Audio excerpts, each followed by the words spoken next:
Yang kelima, anak berkebutuhan khusus, materi persekutuan. Di dalam video ini saya berusaha banget untuk mengajak banyak orang terlibat di dalamnya.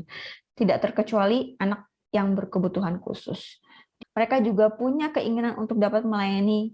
Dan karena itu saya ajak waktu itu, Steffi, mau nggak ikut untuk ngisi bagian ayat hafalan? Dan Steffi dengan sangat suka hati untuk bisa ikut. Kalau buat kita itu hal yang biasa untuk bicara tentang ayat hafalan.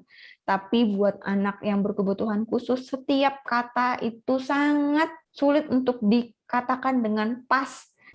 Sebab dua atau tiga orang berkumpul dalam namaku, di situ aku ada di tengah-tengah mereka. Kalau enggak, Steffi tunjuk bilang angka 2 dulu, angka 2 aja sayang, angka 2 nanti biar Mama on cut. Ya, 2. Boleh tunjuk angka 2? 2. Gimana? Kalau teman-teman lihat, mungkin video durasinya itu sangat pendek ya. Tetapi di belakang layarnya ada banyak sekali yang harus kami persiapkan agar video ini bisa berlangsung. Dari mulai bagaimana ngedirect Steffi-nya, juga menjaga mood, dan juga proses menyamakan tone suara satu ke suara yang lain. Kalau ada suara yang kurang pas, bisa disisipkan dengan suara saya. Jadi sebagai guidance-nya, ngerasain bahwa Matius 18 ayat 20 itu benar-benar terjadi di mana ada 2 atau 3 orang berkumpul untuk memuliakan Tuhan, untuk mengerjakan, maka Tuhan ada bersama-sama dengan kita dan Beliau sendiri yang melancarkan segala sesuatunya bisa berjalan dengan baik. Saya ngerasa di awal-awal bisa nggak ya, tapi hasilnya amat sangat luar biasa. Yang keenam, baju adat. Materi pertobatan Saulus. Pada saat video ini berlangsung, itu ditayangnya di bulan April, dan di bulan April kita ingatnya tentang Hari Kartini. Jadi akhirnya kami sepakat agar semua talent di video ini mereka semua pakai baju daerah. Dari mulai video yang pertama, opening, itu pakai baju adat Jawa, kemudian dilanjutkan dengan baju-baju adat selanjutnya. Saya mau sharing satu bagian aja, yaitu di bagian video lagu pembuka, yaitu Aku Berubah Karena Yesus. Ini adalah video yang amat sangat patriotik buat saya. Kenapa? Karena video pada saat pembuatan video ini, anak-anaknya itu benar-benar total. Mereka itu benar-benar siap dari mulai makeup, full makeup semua. Pakai semua sanggul-sanggul yang disasak itu, dan juga jari-jari yang lentik. Mereka semua setting di gereja. Dengan belakang layar ada green screen, kemudian di siang hari, bayangin ya, itu ditontonin sama banyak banget orang pada saat proses pembuatan itu. Dan itu berlangsung berkali-kali take. Jadi saya ngerasain banget betapa luar biasanya, betapa effortnya luar biasa, totalitas mereka untuk bisa mengerjakan pembuatan video ini. Ketujuh, kain green screen. Hampir semua video saya ingin kualitasnya lebih bagus dengan cara memakai kain green screen. Jadi di belakang layar ini sebenarnya ini adalah kainnya warna hijau. Dan untuk mendapatkan hasil yang bagus, tentu saja setiap talent harus saya kirimkan kain green screen. Ada banyak sekali video-video di mana ketika satu distrik sudah selesai, maka kain green screen ini harus dikirim ke distrik berikutnya. Pertama, kalau teman-teman lihat ini ada kain green screen ini yang dipakai di banyak video. Jadi ini ada di Lampung itu ada Petrus menyangkal Yesus, bagian anak-anak bernyanyi di Paskah, lalu ada pertobatan Saulus yang tadi bernyanyi dengan baju daerah, itu semua dikerjakan oleh distrik Lampung. Jadi mereka semua pakai kain green screen itu. Jadi dari Jakarta saya kirim, terus menuju ke sana. Dan itu habis banyak banget ya untuk kirim via posnya.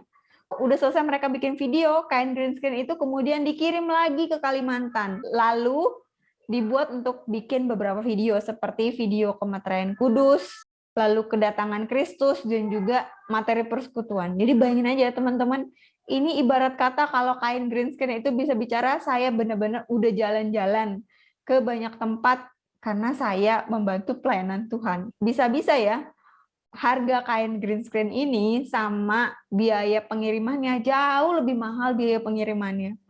Yang kedelapan, gagal tayang perumpamaan biji sesawi. Pada saat itu, videonya sudah jadi. Kualitas gambarnya tidak bagus, artinya gambarnya burem. Benar-benar wajahnya nggak kelihatan, alisnya nggak kelihatan, jadi saya tidak bisa pakai itu. Jadi karena dikirimnya juga sudah mepet dan tidak bisa untuk tapping ulang untuk revisi, akhirnya saya bingung bagaimana cara mengerjakannya. Sudah mepet waktunya. Dan baru akhirnya saya terpikirkan, karena ini materi biji sesawi, yuk kita ajak saja anak saya Owen. Jadi pada saat proses itu benar-benar Tuhan menuntun saya. Jadi saya seperti mengajarkan Owen, mari kita di sini, kita duduk. Kebetulan di rumah saya hari itu ada pepaya, pisang, dan hari itu ada jeruk. Jadi pas banget pelajarannya dengan video sekolah minggu yang harus dibikin. Jadilah video itu dibikin, karena sudah tidak memungkinkan lagi dengan adanya visual kamera, maka hanya bisa dengan voice over, jadi dengan suara aja. Jadi saya seperti benar-benar mengajar. Kemudian setelah itu menyapa anak-anak, kemudian menceritakan buah apa yang menjadi favoritnya. Jadi benar-benar kayak belajar sekolah minggu. Cuma itu direkam secara candid, seolah-olah seperti orang tua dan anak yang sedang berdiskusi. Dan semua itu direcord. Karena banyak sekali modifikasi-modifikasi yang harus dilakukan pada saat tapping. Luar biasa banget kreativitas yang muncul di detik-detik terakhir. Jadi saya mau bilang, wah, itu kalau saya sendiri yang harus berpikir itu pasti nggak mungkin. Itu campur tangan Tuhan. Kami pun menikmati setiap proses candid tapping ini. Yang ke-9 adalah birokrasi. Pastinya saya berusaha mengajak banyak pihak untuk bisa berkolaborasi bersama-sama dalam proses pembuatan video ini. Dan kalau dilihat, setiap distrik punya caranya masing-masing untuk proses perizinan. Di setiap sidang juga pasti punya lika-likunya masing-masing. Karena itu teman-teman, tugas saya sebagai National Director itu menjaga hati. Meskipun di awal saya juga masih merasa kebingungan bagaimana sih proses birokrasi ini berlangsung, tetapi seiring dengan berjalannya waktu, saya mengerti bagaimana kita harus bekerja sama dengan berbagai macam pihak agar video ini bisa berjalan dengan baik. Dan saya benar-benar merasakan banget campur tangan Tuhan dalam proses pemilihan talent. Tuhan sendiri yang menyeleksi. Kalau tidak seizin Tuhan, pasti ada aja di tengah jalan yang cancel, di tengah jalan itu ada hal-hal kendala-kendala yang lain, sehingga videonya tidak jadi tayang. Ataupun kalau ketika ada kepentingan-kepentingan yang lain yang masuk, yang tidak tulus di dalamnya hadir, maka Tuhan benar-benar menyeleksi sehingga proses ini berjalan sesuai dengan keinginan Tuhan sendiri. Jadi saya melihat bahwa ini bukan saya yang bekerja, tapi Tuhan sendiri yang memasukkan setiap orang untuk bisa ikut serta dengan ketulusan hati, dengan kemurnian hati untuk bisa mengerjakan ini dengan baik. 10. Orang-orang tangguh. Dalam proses pembuatan video, itu orangnya hanya yang terlihat di video. Tetapi orang-orang di balik layar itu banyak sekali yang tidak terlihat di video. Ada banyak koordinator yang berada di belakangnya, ada tim editor, tim mixing, dan juga tim green screen, layout, dan yang lainnya. Itu semua bekerja tidak kelihatan. Tim pemusik, tim komposer itu juga sama semua, tidak ada yang melihat. Dan saya bersyukur saya dipertemukan dengan orang-orang tangguh yang ada di situ, dan mereka benar-benar bekerja dengan sukacita, yang pasti penuh dengan sukacita. Mereka rela untuk mengerjakan itu tanpa dibayar, dan mereka mengerjakan itu untuk Tuhan, benar-benar untuk Tuhan, tidak mencari panggung untuk dirinya sendiri, karena saya selalu menyebutkan teman-teman di belakang layar tidak akan ada kredit yang tertulis di dalamnya. Hanya Tuhan yang tahu apa yang telah kalian kerjakan untuk Tuhan dalam proses video ini. Dan saya benar-benar bertemu dengan orang-orang tangguh, orang-orang yang belum pernah saya temui sebelumnya, dan saya sangat bangga dengan mereka semua yang sudah terlibat di dalam video sekolah minggu.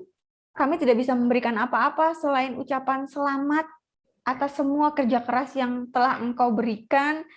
Terima kasih untuk jerih payahmu, Tuhan akan memberkati semua pekerjaan dan juga keluargamu dan juga apa yang Engkau cita-citakan semoga berhasil. Tuhanlah nanti yang akan mengerjakan semua bagian. Tugas kita adalah mengerjakan bagian kita, dan biarlah Tuhan yang mengerjakan bagian Tuhan. Penutup. Teman-teman semua, itulah tadi 10 cerita behind the scene. Kejadian di belakang layar yang ada selama proses pembuatan video sekolah minggu ini berlangsung. Jadi kalau teman-teman ada yang bertanya, kenapa sih saya dan Mbak Katri mau mengerjakan video ini dengan durasi yang panjang, hampir 2 tahun? Jawabannya itu kembali lagi ke personal diri saya sendiri, pribadi. Banyak banget yang bilang, ngapain sih kamu ngerjain ini? Udah capek, nggak dapat apa-apa, nggak ada duitnya, terus juga ngabisin waktu, energi, bahkan badan juga sampai lelah, mata juga udah sampai sipit banget, dan kamu harus berkali-kali sakit dan kecapean. Jawabannya itu karena passion dari dalam diri saya. Saya belum pernah sharing ini sebelumnya, jadi saya mau sharing kenapa saya mau mengerjakan ini. Menurut saya ini adalah panggilan dari Allah. Teman-teman semua, saya itu ketika masih kecil harus mengikuti orang tua saya berkeliling Indonesia. Jadi waktu awal saya masih sekolah SD kelas 1, saya menghabiskan waktu di Papua, di Sorong. Ketika di sana saya sangat bersuka cita. Kami bertemu dengan banyak orang yang beragama Kristen. Tetapi kalau untuk pelajaran sekolah minggu, saya tidak dapat pelajaran sekolah minggu. Karena di sana ketika sekolah minggunya jam 8, itu para muridnya itu masih ngomong pakai bahasa lokal di sana. Jadi saya nggak ngerti sama sekali sebagai seorang baru di Papua, saya nggak ngerti bahasa Papua seperti apa. Jadi ketika sekolah minggu ya saya hanya duduk, diam, dan sama sekali satu pun kata saya tidak ngerti. Jadi kalau saya sekolah minggu ya hanya duduk saja. Nyanyi pun saya juga nggak ngerti bahasanya apa. Karena zaman dulu belum ada lagu-lagu sekolah minggu. Kemudian selanjutnya saya juga harus pindahnya ke Jambi. Dan saya tinggal di tempat di mana tidak ada satupun orang yang beragama Kristen.